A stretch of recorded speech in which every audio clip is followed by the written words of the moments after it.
Mark Milton here of Inside Juice, on my way to meet Tom Montgomery at BR Cohn, where he's the winemaker, and I'm very excited to do a rather high-profile winery.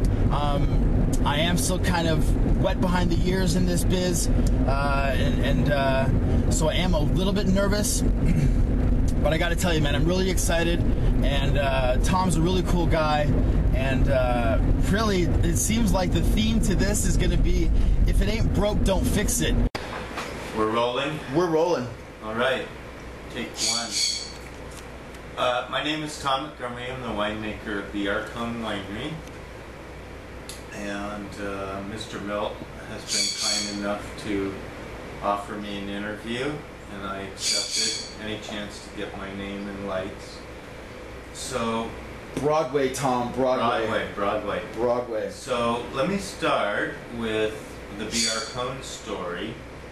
I spent 25 years in Napa, and then Bruce Cohn took me out to lunch about 9 years ago and offered me the job of winemaking here. And I accepted, for a number of reasons. One is the history. He purchased this property in 1973. He was and still is the manager of the band the Doobie Brothers. And with the proceeds from the success of that band, he bought the Olive Hill Estate, which was then just the hill here and a big grove of Picheline olive trees in an old dairy barn. Well, he turned it into one of the best, if not the best, Cabernet estates in Sonoma County. So outside of Napa, there aren't a lot of great Cabernet properties. Alexander Valley, the Mayacamas, of course, which are up above us here. I even kind of consider that Napa. Yeah, that's more Napa. And then Dry Creek, there's some great Cabernets coming out of Dry Creek. But he kind of established himself early on as some great cab ground.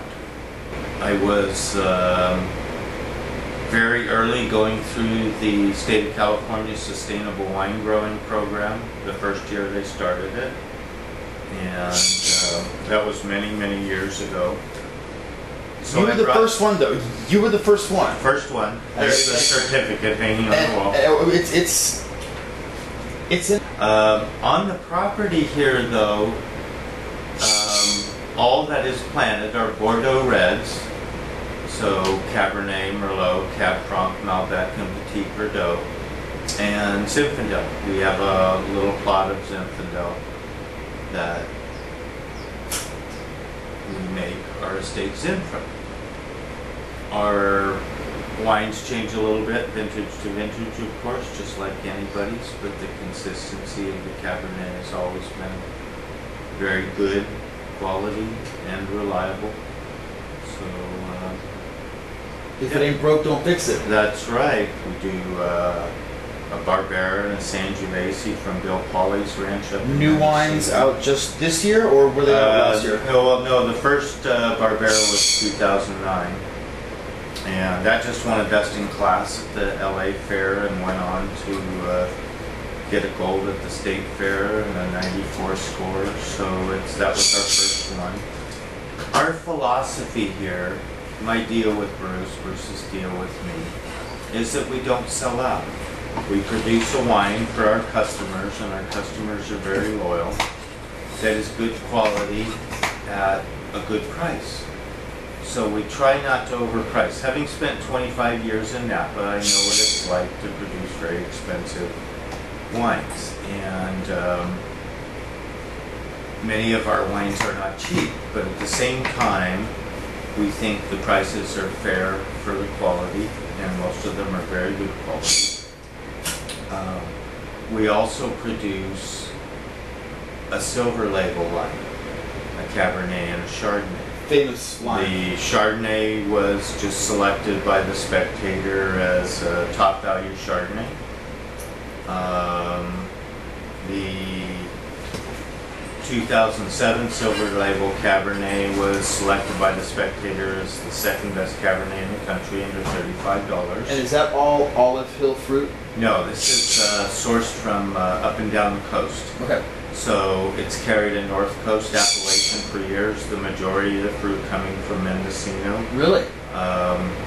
The leftover Olive Hill Estate that we don't use in our Olive Hill Estate Cabernet goes into the Silver Label.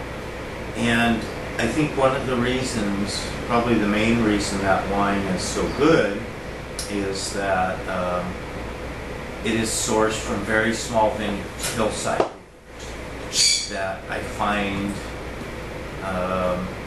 just by going out and looking and meeting the growers.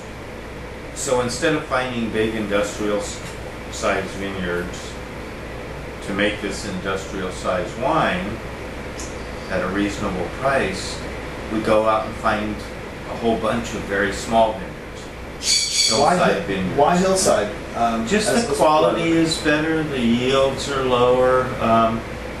Cabernet, I'm not a big fan of bottomland cab.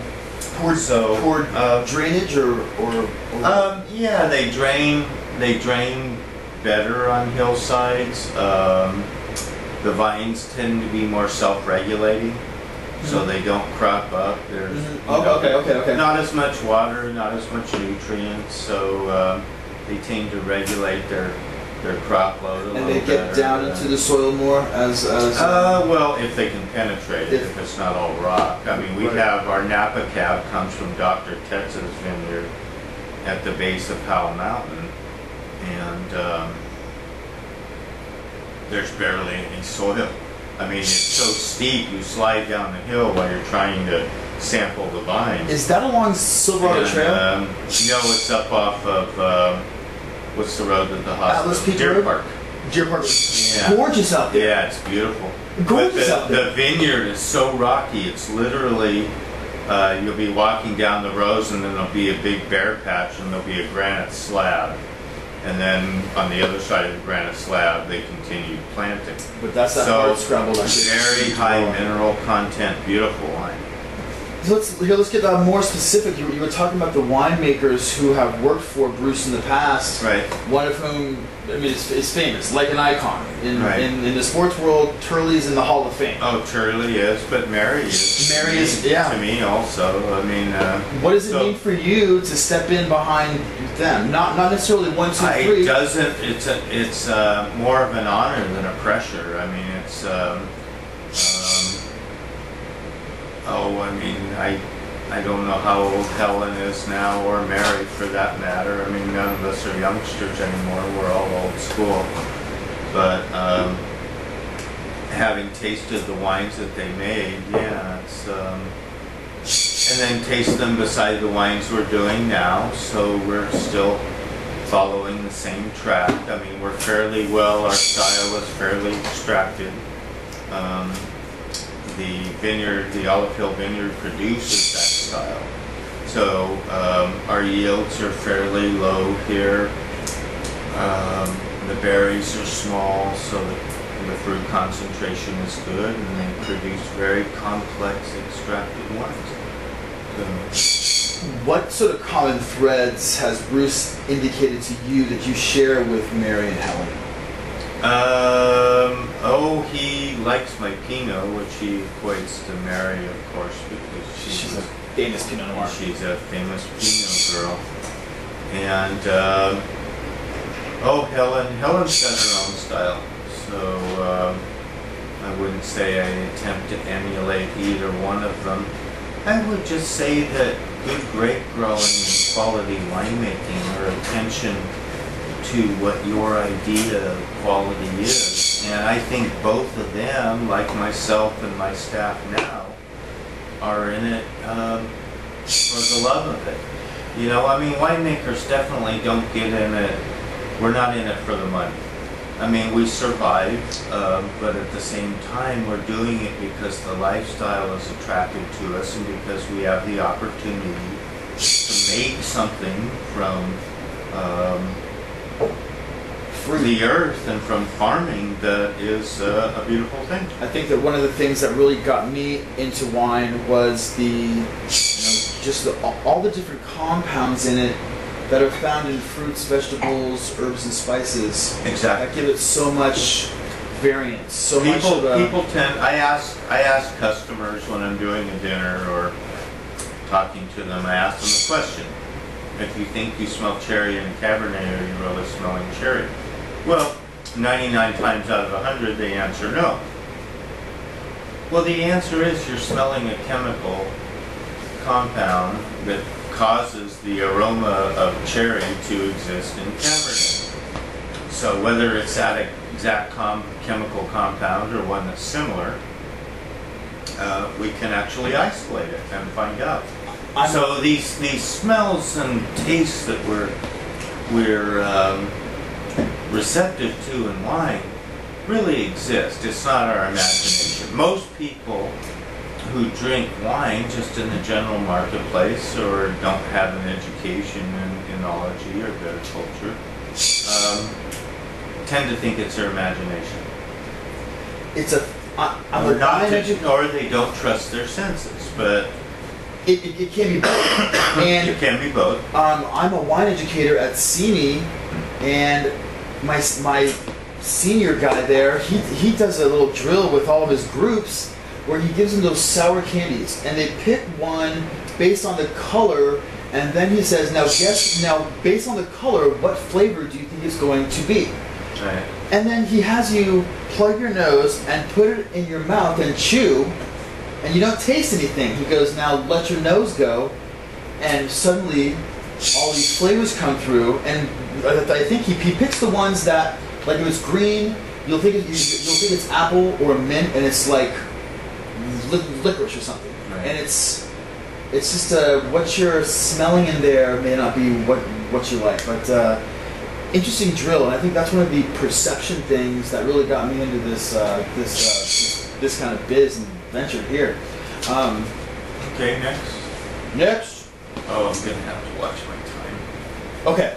Yeah, okay. A little bit. Yeah. Well, we should actually keep these answers maybe a little bit shorter. All right, shorter. I'll quit rambling. You would also mention here 3, 2, 1. Bruce has maybe a little, bit more of a financial cushion than most other winery owners out there. Oh, I don't think any winery owner at this level has a lot of financial cushion.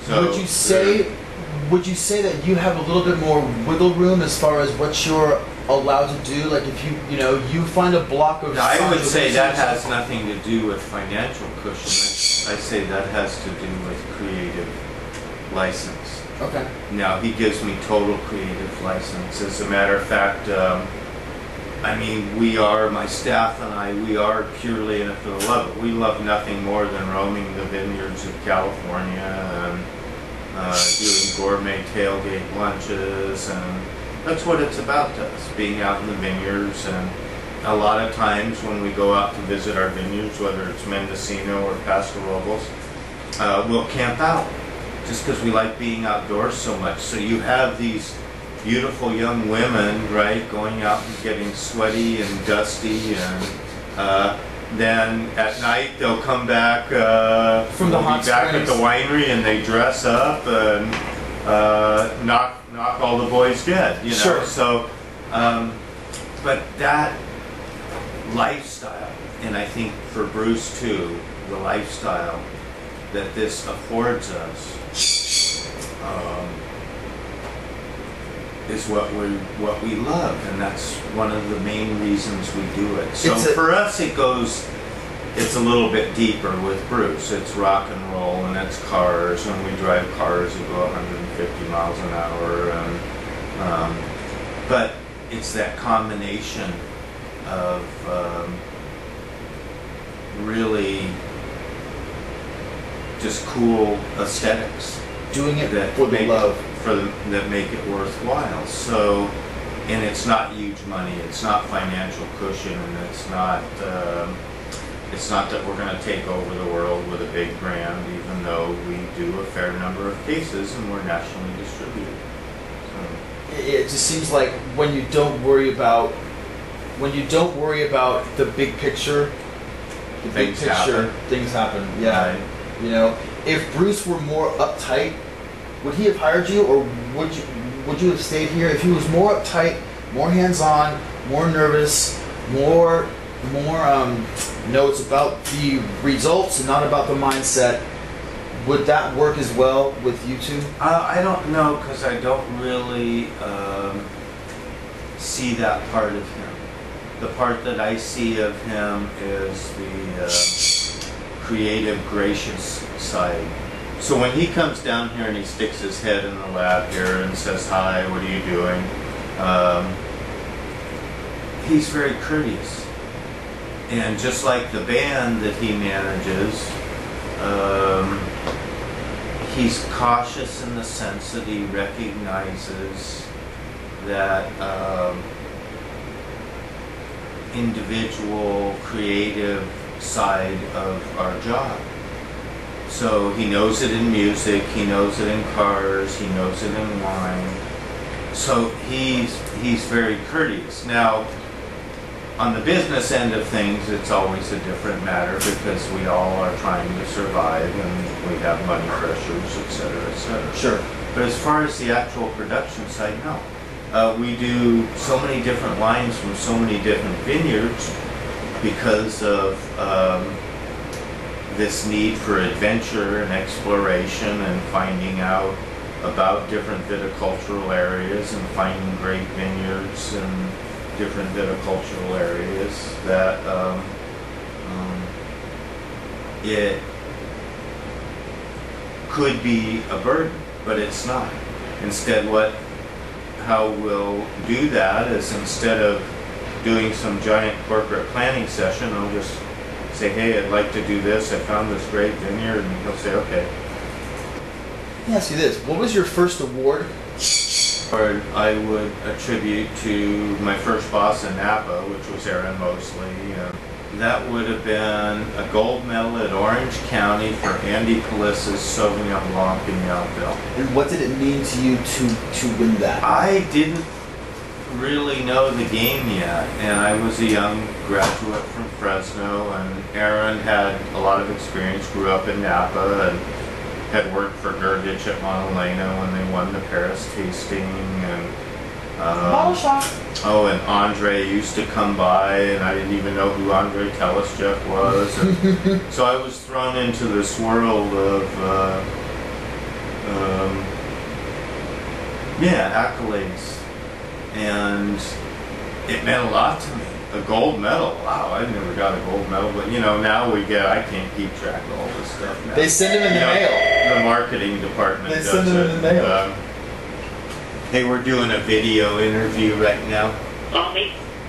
Is it important? Urgent. Urgent. Hold on. All right, okay, but this is the second round, and if he doesn't have the money to buy them, I'm assuming that's why I haven't heard from him. But I will try. All right. Oh, what is sacred terroir? In a deeper sense, it is the thread, the common bond to the quality relationship.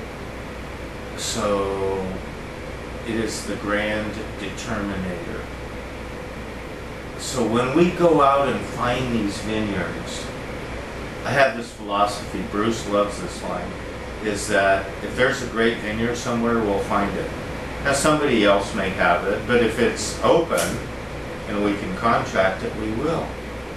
In screenwriting, it's possible to turn a good screenplay into a bad movie, and it's also possible to turn a bad screenplay into a good movie. It is. Is that kind of what you're talking about? It there is, too? and I write screenplays, so I originally went to school on a creative writing grant and still write, so yeah. I understand that process. Yeah. One thing about good winemakers, I think, whether old or young, and there are a lot of good young winemakers. I've had some of them as assistants, like Blaine Brazil, who's gone on to be... Barbera and the Sangiovese. Barbera is the fastest growing varietal in terms of new acres planted. Is it? I didn't know that. Why did it seemingly take a long time to emerge as a grape that could be grown in California? That's probably us shooting ourselves in the foot again. We tend to tackle things without examining what we should be doing with the variety ahead of time. Okay. So it's the American lack of planning.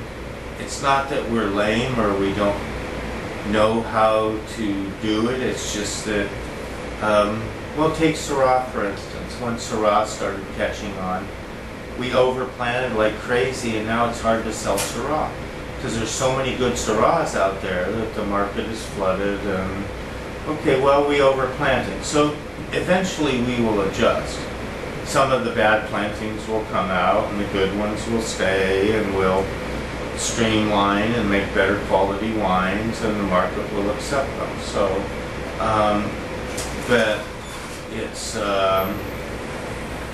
we shoot from the hip a little bit in that sense. And I think that's what we did with Barbera, which has been around, oh gosh, the first Barbera I saw, I was going to school at Fresno State.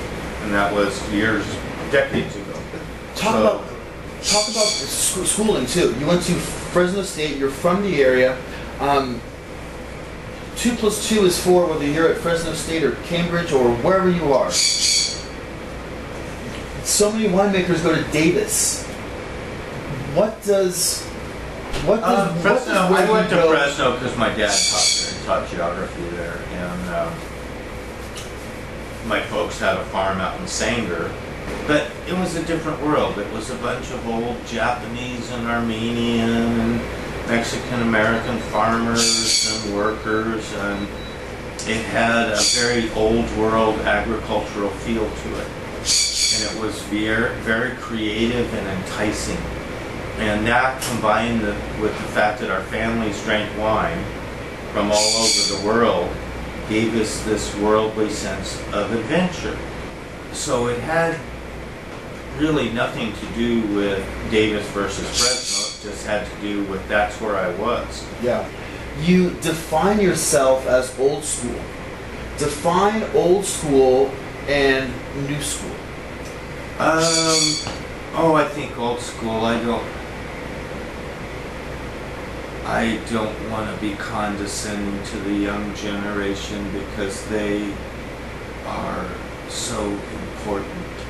But what I don't want them to forget, and Melissa, our young assistant, and Blaine Brazil, who was my assistant before that, I beat them up constantly about history. Hugh Johnson's History of Wine is required reading here. So the Romans, what did the Romans do?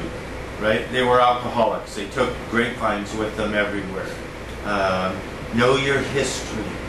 Understand it. Love it, because that's where we come from. It doesn't matter whether you're... What I mean is that when I started in Napa in '78, I had the opportunity to work with Andre and work for people like Aaron Mosley and get to know, I mean, I used to filter on the weekend. Aaron would farm me out and I filtered for Niels Vingay, and I was curious one day and I drove up to Stony Hill to see how Michael Cellini made their Chardonnay, and drove to Hansel to see how they made their Chardonnay, and there weren't a lot of wineries around. So the history was a little simpler, and free tastings, like in bottles. Yeah, well, we got to taste for free in Montelena. Yeah, I mean that's where Gergich, honed his teeth after BV, after working for Andre at BV. So that old guard, know these guys. Your winemaking these days is going to be better. The kids are going to be better than we are. They really are, because they're getting what we knew in that training. She's getting what I know. And then she's going to go on and expand on that. After I'm 6 feet under and everybody's forgotten my name, right? No. It's her day in the sun. Right. But that's how the world works. That's the way it should work. Yeah. So, but still, no know that history, know the old school, because that's our roots. Yeah. That's your art. That's your creed. This is It's more your than thread. This is more than a profession. It really is. It's homage to the earth. It's tradition. It's history going clear back to the Egyptians. It's a calling. You know. Yeah. It's a calling, yeah. So that's what I mean by old school. I got to share that. I got to hang out with these guys, and believe me, I respect them. Some of the most famous names in wine that we meet at the poshest tastings in New York or Chicago or Orlando or wherever, you know, at the Philbrook Museum benefit in Tulsa, you know, wherever these people pop up, remember that they started like you. So they started learning just like the kids are learning these days. As you say this, I'm thinking of Sebastiani Winery, and you look at that press that August had, Right. that little tiny press that he would hand press, right, and he would sell I glasses knew of August. wines. I met August, so yeah. One more question for you. Okay, fire You away. have your own label, Napoma, and in Right. fact, I approached you when I saw your license plate and said, "Can I take a picture of this for my Right. wine blog?" And you said, "Well, I just happen to be the king of the world, and I'm the winemaker at BR Cohn." All right. Napa and Sonoma, I've had a chance to work in both places extensively, live in both places. What's the biggest difference in your mind between Napa and Sonoma? There is a difference, but you have to remember that I was there and I'm here now, and I really don't have an appellational bias.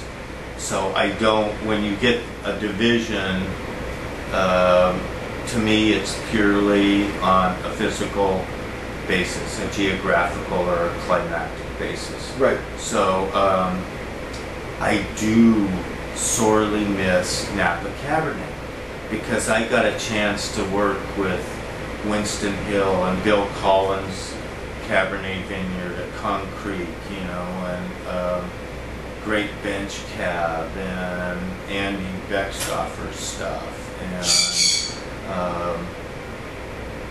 man, does it shine. I mean, You cannot beat a Napa Cabernet from the Stag's Leap, from Yountville, Oakville, Rutherford. That band in there cannot beat it. Yeah, it's Nicola, just Nicola, it's heard you awesome. talking We about don't. this. What we don't do here is we don't try to imitate. Okay, our Cabernets are a little different. Perhaps they don't have as much as that of that pine needly, juniper berry, nice green, spicy hillside character that Napa has, but we have other things. That sounds like a Dry Creek's Inn to me. You know, yeah. So we have wonderful. We have the same soil. We have just as much heat here, really. Our 2007 Select has just been a runaway, and I'll Best put year it. I'll so put far. it side by side. If you put it in a Napa tasting, it could be a ringer. So it depends on vintage. It depends on other things. I think one of the things being true to winemaking is not to imitate, but to make what you are given from that particular piece of ground, that particular climate, working with it, trying to accentuate the good things that you get from it, and roll with it. And let Mother Nature rule, and just employ good winemaking. Don't beat it up too much. Don't try and manipulate it, and just take care of it. Put it in good tight grain oak. You know, French oak is 3-year air dried tight grain French oak. That's all we use on our cabs. Yeah. And don't hurt it, and then you're off and running. It's a gimme after that.